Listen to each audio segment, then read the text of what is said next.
дуруду салом ҳамватанони азиз, дӯстони арҷманд, бинандагони гиромӣ.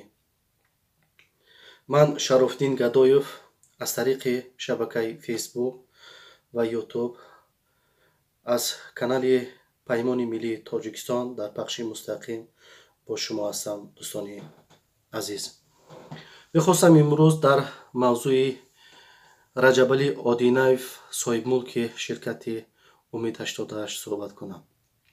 чун имрӯз банда вориди сомонаи Ахборком шудам ва дар он ҷо ахбореро дидам, ки дар он гуфта шудааст, ки 2 апрели соли 2019 додгоҳи олии Тоҷикистон Раҷабалӣ Одинаевро ба 4 соли дигар маҳкум ба зиндон кард. ва мо медонем, ки чанде пеш, моҳи сентябри соли 2018 Раҷабалӣ Одинаев аз тарафи додгоҳи олии Тоҷикистон ба 24 сол маҳкум ба зиндон шуд ва додгоҳи ин ношаффоф ва пушти дарҳои баста гузашт, ки ин аллакай нишонаи беадолатӣ ва нишонаи ношаффоф будани фаъолияти додгоҳро дар Тоҷикистон нишон медиҳад. ахбори имрӯза ростӣ натонистам, ки ин ахборро ҳамчун гузарам ва наметавонистам, ки дар ин масъала бетараф бошам, чун ман дар гузашта дар бораи чӣ гуна ғасб шудани моликияти ширкати Умид 88 суҳбат доштам ва дар ин маврид дар додгоҳи аввалаш суҳбат доштам, ки агар ҳукумати Тоҷикистон дар ҳақиқатан ё додгоҳи олии Тоҷикистон мехоҳад мустақилияти худашро нишон диҳад ва нишон диҳад, ки онҳо вобастагӣ аз домоди раиси ҷумҳурии Тоҷикистон надоранд, нишон диҳад, ки онҳо воқеан аз президент вобаста нестанд ва ҳукмҳое, ки нисбати ҳамин шахсҳо бароварда мешаванд, мустақил ҳастанд. агар мехоҳанд ин чизҳоро барои мардум исбот кунанд, барои шаҳрвандонашон, ки пеши шаҳрвандон масъул ҳастанд, нишон диҳад, бояд, ки додгоҳи Раҷабалӣ Одинаев дар як фазои озод гузарад, ки дар он тавонанд журналистон, хабарнигорон ва тамоми қишрҳои ҷомеа ворид шаванд ва дар ҳақиқатан гунаҳгор будан набудани инро бо чашмони худашон бубинанд.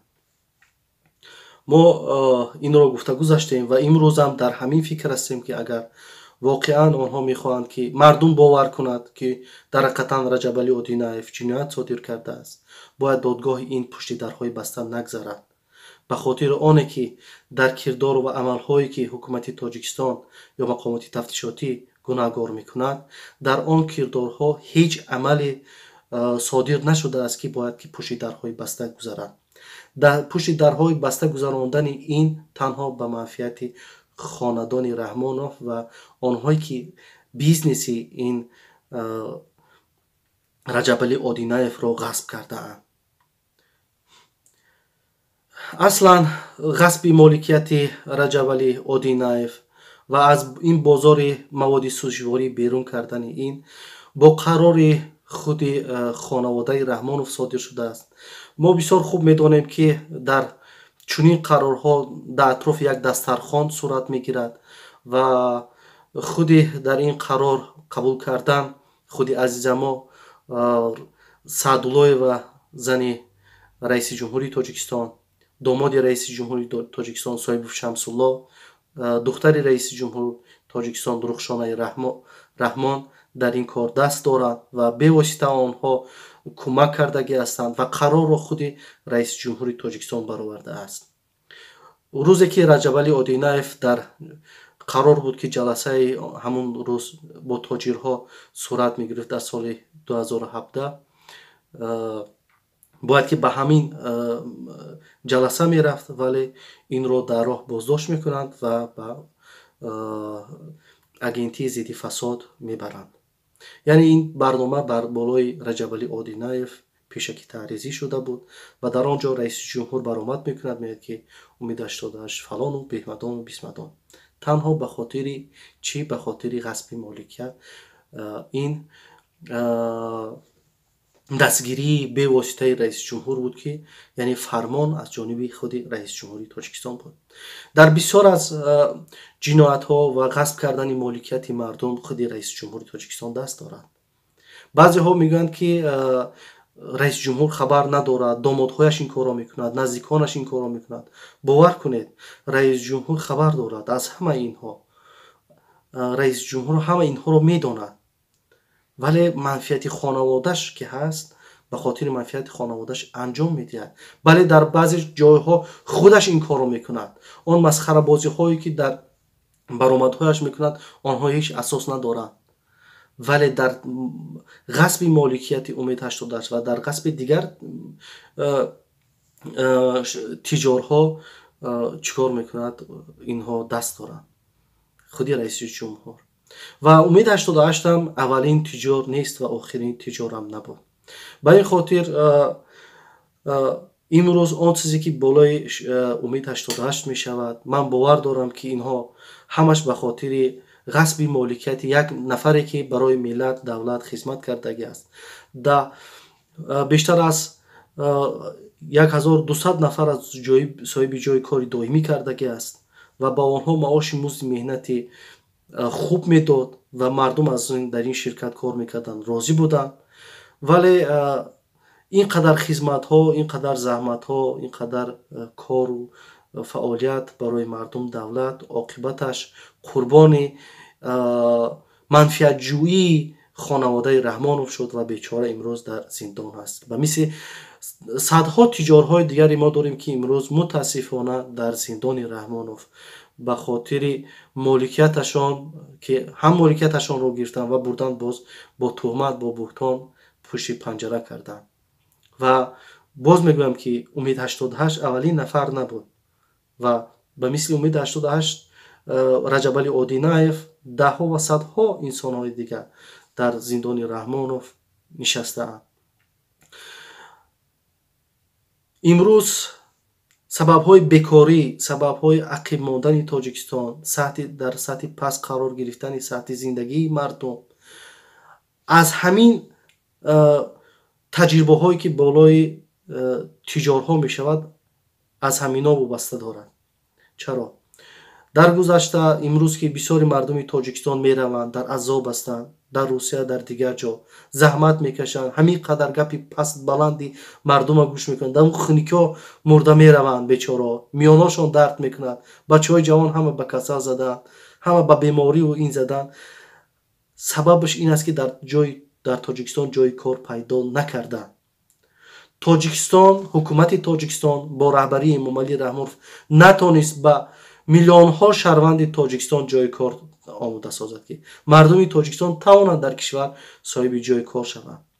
اگر برای مردم اجازت میدادند به همین مالکیت تجارها دست نمیزدند، من باور دارم امروز که تمام تجارهایی که امروز از تاجیکستان هزارها تاجر گریخته رفت، هزارها تاجر رو تجارتش رو گرفتن، بیچاره فرار کردن، امروز در بدر در کشورهای بیگانه غریب بروند تجارت میکنند، فابریک میسازند، کارخانه میسازند، ولی در تاجیکستان خودشان که در آنجا خون نافشان ریخته است، در آنجا کلان شدند، بزرگ شدند، به سببی که امروز رژیم رحمانوف مانعی ایجاد کرده است نمیتونند تاجیکستان بیایند. اگر همین یک شرایط مهیا میشد که یک فضای رو در تاجیکستان پیدا میکردن که مردم به دادگاه باور میکرد، به قانونیت باور میکرد و احساس امنیت میکرد، احساس ثبات میکرد، من باور داشتم که بیشتری از تجارها برمیگشتن به تاجیکستان. همین ماجرایی که امروز به مثل همین پرنده های غریب برین میروند در همون روسیه، حال و روز آنها را میبینید جگرات خون میشد، همونها در تاجیکستان جای کار پیدا میکردند. به سببی که تجارهای تاجیکستان امروز امنیت ندارند، تاجرهای تاجیکستان امروز فضا برای آنها بسته است، آنها نمیتوانند در تاجیکستان فعالیت کنند. هر کسی که فعالیت میکند قربان این رژیم خاندان رحمانوف میشود. به این خاطر است که امروز مهاجر داریم، ما امروز صاحب مردم ما جای کار ندارد در تاجیکستان.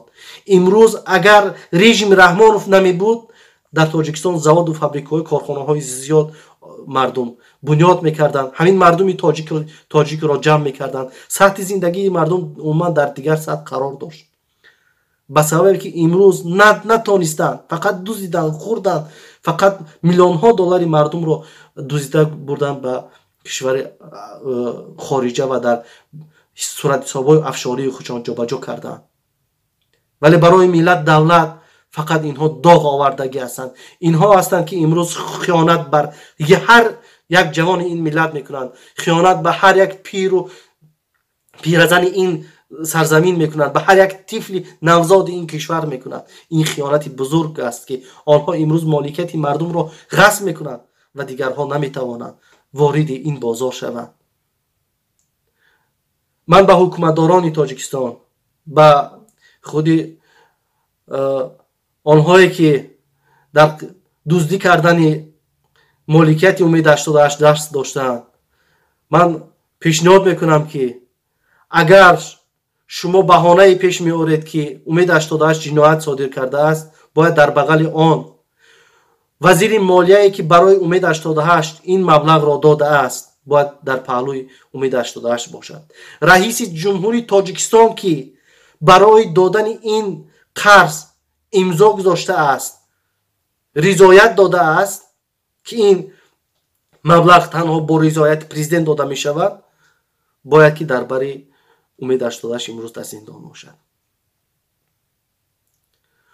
домоди раиси ҷумҳур Ҷамолиддин Нуралиев ки ин пешниҳодро ба Умед 88 кардааст, ман дар суҳбати қаблиам карда будам, бояд ки дар бари Умед 88 бошад. агар шумо намехоҳед, ин вазирҳоятон намехоҳанд, хешовандонат намехоҳад ки дар назди Умед 88 дар бағалаш бошад, пас Умед 88-ро озод кунед. озод кунед, ҳамон 170 миллион шуморо бармегардонад метад. моликияти 170 миллион сомони шуморо бармегардонад метад. моликияти Умед 88 бештар аз 200 миллион доллар аст ки бештар аз 2 миллиард сомон мешавад. 10% ҳамон моликият имрӯз ки шумо гунаҳгор карда истодед, аз ҳамон 10% савдо кунад ва ба фурӯш гузорад, ин маблағи шуморо пурра бармегардонад медиҳад. ин ҳама дуруғу дурӯғбозӣ дар атрофи парпарак сохтан. муҳтарам ҳукуматдорон, якамтар инсоф кунед. охир ин миллатро ба зону афкандед, шермардони ин миллатро куштед, имрӯз тоҷирҳояшро пушти панҷара мебаред. ин миллат бояд бо кӣ зиндагӣ кунад? ин миллатро кӣ бояд муаррифӣ кунад? як тоҷираш натавонад бо як моликияташ, бо як моле ки истеҳсол мекунад дар хориҷ кишвар бароварда фурӯшад, ин миллатро муаррифӣ кунад? натавонистед. бо як фарҳанги боямонро натонистед муаррифӣ карда. имрӯз танҳо фарҳанги куштану дуздӣ кардану ғорат кардану ришватхӯриро барои мардум омӯхтед. бигзоред дигар ба ин ҷавонмардо тиҷорат кунанд. охир як тиҷорро шумо маҳкам мекунед, ҳазорҳо сармоягузор аз Тоҷикистон мегузарад, меравад. ҳазорҳо корхонаҳо баста мешаванд. агар ҷавонмардед, пас Умед 88-ро озод кунед. اون مبلغ شما رو گفته ایستاده است، نزدیکانش یک مقدار مبلغ شما رو برگردوندن دادن حکومتداران. ولی من میدونم که قضیه امید 88 دست خود رئیس جمهور است و کسی غیر رئیس جمهور اینا حل کرده نمیتونه. به خاطر یک چی، اگر مسئله امید 88 باید مالکیتش برگردونن، باید که این شخص دوباره فعالیت تجارتیش پیش برد. اگر این کار کنند، این به منفعت خاندان رژیم رحمانوف می شود. چون این بازار سوژواری را صاحب شمس‌الله یکی از منیپولیست‌های، یکی از جنایتکارانی که این رژیم است شکار کرده است، به دست خود گرفته است. از دست این صاحب شمس‌الله داماد رئیس جمهور ده‌ها و صدها نفر چی شدن؟ ضرر دیدن. و عمر علی قوتوف با فرمان خود همین مبلغ گذاری صاحب شمس‌الله کشته شدگی است. همین ده‌ها انسان‌های دیگر از پشت این شخص از تاجیکستان فرار کرده رفتگی هستند، به خاطری که مالکیتشان رو گرفتند. اگر умед 88-ро сар диҳед, албатта ин ҷинояткориятон ошкор мешавад. биёед, агар мехоҳед ки мардум барои шумо бовар кунад, мардум барои он версияе ки барои мардум пешниҳод мекунед ки ҷинояткор аст бовар кунад, биед мардонавор пешниҳод кунед ки дар ҳақиқатан чӣ ҷиноят содир кардааст. ман бовар дорам ки ҳеҷ ҷинояте содир накардам, танҳо ин ҳама дасисаҳо бофтаи тахаюлии шумо ҳастанд. ба ин хотир аз шаҳрвандони Тоҷикистон ман хоҳиш мекунам ки дар қазияи Умед 88 Раҷабалӣ Одинаев бетараф набошанд. ман аз хонавода ва наздикони бародар Умед 88 хоҳиш мекунам ки агар тавонед бо мо дар тамос шавед, агар ҳар кӯмаку тавоне дошта бошем, мо дар хизмат ҳастем. мо метавонем ин қазияро дар долонҳои сиёсӣ дар кишварҳои урупоӣ матраҳ кунем, чун ман бовар дорам падари шумо ҳеҷ ҷинояти содир накардааст. ин хешованди шумо бошад, бародари шумо бошад, ин ҷиноят содир накардааст, танҳо қурбон шудагӣ аст. бояд мардуми Тоҷикистон ҳам донад ки инҳо танҳо қурбон шудагӣ ҳастанд. шумо миллати тоҷик, мардуми Тоҷикистон шоҳиди он будед ки 3 моҳ пеш аз оилаи Муродалиевҳо бозори фаровонро гирифтанд, маркази тиҷоратӣ бо номи Садбарг буд, ина гирифтанд ва маркази тиҷоратӣ бо номи Сафарцентр буд. инро аз оилаи Муродалиевҳо бародар Сафар ва Ғафур аз инҳо гирифтанд ва инҳо ба ягон тиҷор эҳтиром намегузоранд, ба меҳнату заҳмату талошҳои шабонарӯзии тиҷорҳое ки барои ҳамин миллат, ин тиҷорҳо ҳам хизматгори ҳамин миллат ҳастанд. тиҷорҳо хизмате ки барои ин миллат кардагӣ ҳастанд, Раҳмонов кардагӣ нест. ягон наздик ва хешовандии Раҳмонов кардагӣ нест. инҳо беҳтарин заҳмат кашидаганд. бечора имрӯз моликиятшона гирифтанд, ҳарфе зада наметавонанд дар муқобили ҳукумат. ҳамун моликияти 3 объекте ки аз Муродалиевҳо буд, имрӯз ба дасти домоди Раҳмонов, Зарифбек Давлатов, шавҳари Тахмина Раҳмонова гузашт. ин рӯйрост ғорат аст. мо ҳар сол даҳҳо тиҷорҳои Тоҷикистонро мо аз даст медиҳем.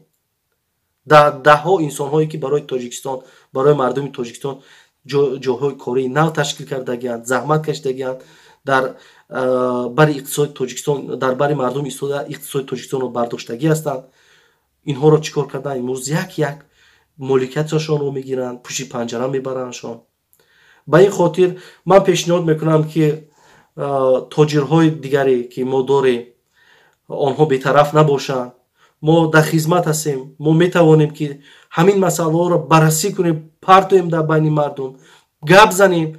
бояд ки дар ҳар давлат ҳамин оппозитсиону ҳаминҳоро дар бараш ҳатман тиҷорҳо ҳастанд ки инҳо метавонанд шароити беҳтар ҳамеша пешниҳод кунанд. ман бовар дорам ки бо омадани ҳамин ҳукумати нав, як ҳукумати бисёр шаффоф агар сари қудрат биёяд, мизони андозбандиро поён биёрад. мисол 67% имрӯз ки андозе ки месупорем, ин миёншикан андоз аст. мо агар ки 9-10% ё 12% сатҳи андозбандиамонро поён биёрем, ин фаъолияти соҳибкорӣ бисёр фаъолияти шаффоф мешавад ва ҳеҷ як соҳибкор дар назди як нозири андоз ё нозири ҳар гумрук бошад, ҳар нозире ки бошад, ҳеҷ вақт сархам намеистад. дар асоси қонун, чорчӯбаи қонун фаъолиятша пеш бурда наметавонад. ба хотири имрӯз мизони андозбандиро боло бурдаанд ки фаъолияти ғайришаффофро барои мардум созанд. ҳамин низоми ғайришаффофро кӣ сохтагӣ аст? Раҳмонов сохтагӣ аст. ба хотири дар зери контрол, дар зери назорати худ қарор додани дигар тоҷирҳо аст. бинобар ҳамин ҳар тоҷире ки имрӯз ҳаст бояд ки андеша кунад. инҳо на ба шумо, на ба касе раҳм намекунад. агар имрӯз фикр мекунед ки дар бари яке аз вазирҳои Раҳмонов ё наздикони Раҳмонов қарор доред, ин фикр ғалат аст. фардо тиҷорати шуморо хоҳанд гирифт, ҳамон вазир нафасашро нахоҳад кашид, садояшро нахоҳад кашид ки гӯяд ки ин тиҷоро чаро гирифтед. ба хотири оне ки ин чи аст? ин режим аст. ин режим танҳо як хонавода аст. як хонавода аз 10-12 нафар иборат ҳастанд. дар атрофи инҳо ҳал мешавад ҳама масъала. мо шумо шоҳид ҳастем ки ҳамон дар бозори абдуллоифора гирифтан, дар шаҳри Туз чикор карданд. ҳамон занак бечора овои чашмаш рехта тамоми идораву суду прокуратура гашт, касе гапша гӯш накард. ҳамон мардака бурдан маҳкам кардан як маротиба, аз ҳамон адои судша иҷро кард, баромад бо маҳкамаш кард ки када мера. он ҳамо Муҳибуллои Саадулло додари зани президент кард. ин ҳами миллати тоҷика сархам кардагӣ, беобрӯ кардагӣ, миллати тоҷика дар ҳама ҷо шарманда сохтагӣ Раҳмонов хонавода ва хешу тавор ва атрофиёнаш аст. касе дигар нест. На оппозитсия аст, на дигар. танҳо инами Раҳмонов аст, инами хонаводааш аст, ки инами мардуми бечорае ки имрӯз дар Русия мегардад. ба ҳама инами бекормондагӣ, инами дарбадарии мардуми тоҷик ки гунаҳгор аст Раҳмонов. бинобар ҳамин ман аз ҳама мардуми шарифи Тоҷикистон хоҳиш мекунам ки бетараф набошед, тарафдорӣ кунед. инами имрӯз мо баромадем дар майдон, гуфта истодаем ҳамин гапа ки инами Раҳмонов аст, инами режими як ҷинояткор аст ва ин режими ҷинояткора танҳо ва танҳо дар муборизаи дастаҷамъона бо ҳам омадан, бо як фикр омадан, бо фикри як сохтани ҷомеаи воқеан демократӣ, фазои озод сохтан, мо метавонем як мардумро сарбаланду сарфароз гардонем, мардумро ба ҷои кор таъмин кунем.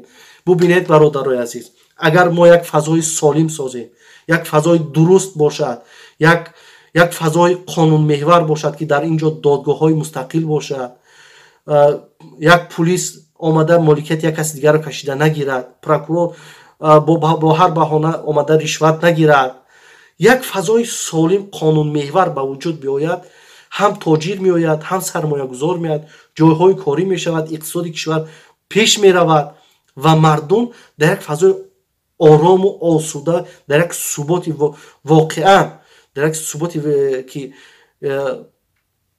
иқтисодӣ, сиёсӣ зиндагии хуба пеш бурда метавонад. ба ин хотир имрӯз мо на суботи сиёсӣ дорем, на суботи иқтисодӣ дорем, ҳеҷ чиз надорем. ино ҳама як авлод, як дастаи ҷинояткор омадан сари қудрат нишастанд ва додгоҳу ин намедонам парлумону ино ҳама як дастгоҳе ҳастанд ки хоҳишҳои ин хонаводаро чикор мекунанд, амалӣ мекунанд, мебароварда мекунанд. ба ин хотир дӯстони азиз, ҳамватанони арҷуманд, мо бояд барои ояндаи фардои беҳтар, барои воқеан мо бояд ки ҳамон лапоткае ки дастмон буд ба фарзандонамон мерос лапоткаро нагузорем. ба фарзандонамон техника, технологияи нав, илм, донишро мерос гузорем. имрӯз як нафар рафт 20 сол кор кард, бачааш 20 сола шуд, бачааш омад лапоткара дар дасти ки дод, дар дасти бачааш дод, гуфт бачаам ина ман чуқрӣ кардам дар ҳамин Россия 20 сол, ина ин лапоткара худат гир, 20 соли дигар худат чуқрӣ кард, бачат ки омад бо бачатате 20 соли дигар бачат чуқрӣ кана. инами агар ҳамин зиндагиро, инами зиндагие ки имрӯз мардуми тоҷик дар Русия қабул дорад, инами зиндагии ғуломиро имрӯз қабул доред, агар хоҳед ки ҳамин зиндагии ғуломиро боз ба фарзандонатон, ба наберагонатон мерос гузоред ва ҳамчун номи тоҷикро кӯчарӯб, чиқрика, намедонам ба корҳои пасту ифлос агар имрӯз маърифӣ кардан хоҳед, ин ихтиёр аз шумо. вале бояд ки ҷавонмардони ин кишвар, ҷавонмардоне ки номус доранд, виҷдон доранд, мефаҳманд, дигар бояд ки ба ин ҷинояткориҳои Раҳмонов нуқта гузоранд. агар имрӯз инами як мард, ҷавонмард омад 1200 нафар ҷои кор ташкил кард, Умед Раҷабави Одинаев, имрӯз аз ҳамин одам пуштибонӣ накардед, фардо дигарҳоро дуздӣ мекунанд. ҳамин дуздии бештара 15 сол рафта истодааст ки ҳамино дуздӣ карда истодаанд. ҳамин ғасби моликият аз давраи Ҳасан Асадуллозода шурӯъ шуд, то инамин рӯза омадеса, то инамин рӯза мо рафта истодем дар намин куштан, ғасб кардан, моликияти мардума гирифтан. ино дигар ҳунар надоранд. ба ин хотир имрӯз бояд ҳар ҷавонмард дар пеши худаш як фикр кунад ки имрӯз навбати умед 88, раҷабали одинаев, фардо навбати шумо, фардо навбати шумо. ва хонаводаи бародар Раҷабали Одинаев барои озод кардани ин талош кунанд худашон. Талоши фарзандону хонаводаи инҳо бисёр муҳим аст. фарзи мисол як маҳкам шудани ман, озод шудани ман, ин ҷомеаи ҷаҳон садо баланд мекунад. шумо ҳам бояд дар баробари ҳар як зулм истодагарӣ кунед. агар шумо хомӯш бистед, фикр накунед ки хонаводаи ман ба хонаводаи Раҷабали Одинаев гуфта истодам, шумо фикр накунед ки ина Раҷабалиро шояд озод кунанду шояд беҳтар кунанд. Не, ино ҳеҷ вақт намекунанд. ҳамин Зайдуллоро, акаи Зайда чӣ карданд? Накарданд ку. бечора ҳамон бачаҳош ҳамаш хомӯш истод. Накарданд. ба хомӯш будан инҳо сабукӣ намеёранд. ягона садо баланд кардан, мубориза бурдан барои озодӣ. имрӯз гарчанде ки саломатиам он қадар хуб нест, вале ҳамин ахборро имрӯз хондам, вале натонистам ки дигар хомӯш бошам, натонистам ки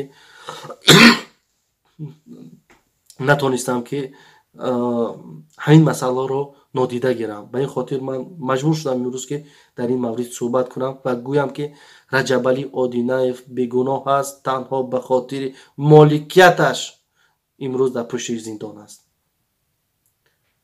ба ин хотир ҳар дар ҷои ин Раҷабали Одинаев ҳар як инсон метавонад қарор гирад. тиҷорҳои дигарам аз ҳама хоҳиш мекунам ки дар ин масъала, дар ин қазияҳо бетараф набошед ва умед дорем ки умед ба як ҷомеаи ояндаи солим мекунем. умед мебандем ки ҳамин муборизаи озодихоҳии мо, ҳамин муборизае ки имрӯз мо мебарем, иншоалло ман умед дорам ки як рӯз чикор мекунем, мо ба як озодиҳои воқеӣ мерасему. ҳамин миллати тоҷика дар як Тоҷикистон сарҷамъ мекунем, як зиндагии шарафмандонаро барои ҳамин мардум месозем. ҳамин тиҷорҳо месозанд, ҳамин бачаҳои ватандӯст месозанд, ҳамин нафарҳое ки дилшон барои ҳамин ватан месӯзад. ҳамин ҳар мо шумо ҳамамон мегзарем мерем, дар ҳар кишваре ки зиндагӣ кунем, вақт меравад, мо шумо як рӯз не як рӯз дар назди виҷдонамон, дар назди фарзандонамон гуфта метонем ки мо бетараф набудем. он чизе ки мегузашт мо гап мезадем, мегуфтем, мубориза мебурдем барои озодӣ. билохира дар назди виҷдонамон пок бояд бошем. ман аз ҳамаи бародару дӯстон хоҳиш мекунам ки дар ин масъала бетараф набошед. комилан ин бародар бегуноҳ аст ва ин ҳама парпараксозиҳо, ин ҳама дурӯғбофиҳо дар атрофи Умед 88 Раҷабали Одинаев асосе надоранд. онҳо танҳо ба хотири моликияташ, ба хотири ҳамин ин бечораро дар ҳамин кунҷи зиндон нигоҳ медоранд. худо нигаҳдоратон бошад. ҷавонмардони ин сарзамин, мо бо шумо ҳастем. мо дар шабакаи фейсбук, дар ҳамонҷо як сайти худа дорам. ҳар бародаре ки мехоҳад бо мо тамос гирад, марҳамат тамос гиред. мо дар хизмати шумо ҳастем. худо нигаҳдори якояки шумо бошад.